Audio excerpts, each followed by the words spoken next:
কপালকে উনি একটা কর্মফলের ওপর ওনার একটা বিলিভ আছে, যে আমি যে কর্মটা করেছি আমি তার ফলটা পাবো। আমি যদি পজিটিভ কর্ম করে থাকি, আমি যদি ভালো কর্ম করে থাকি, আমি ভালো ফল কিন্তু আমি পাবোই।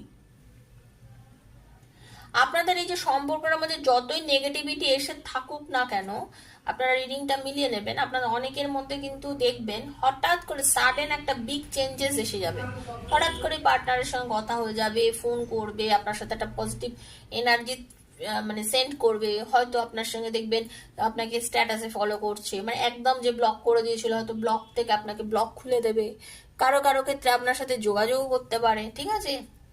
দেখুন, যার একদম নেগেটিভ এনার্জি ছিল, একেবারে কম খারাপ একটা ব্যাপার ছিল, সেই জায়গা থেকে আপনার পার্টনার যদি আপনার সাথে যোগাযোগ করে, আপনার সাথে যদি কথা বলে, তাহলে কি আপনার সঙ্গে তো তার একটা কানেকশন তৈরি হয়ে যাচ্ছে না, আপনার সঙ্গে তো পজিটিভ এনার্জি নিয়ে সে আপনার সাথে যোগাযোগ করতে চাইছে, তাই না।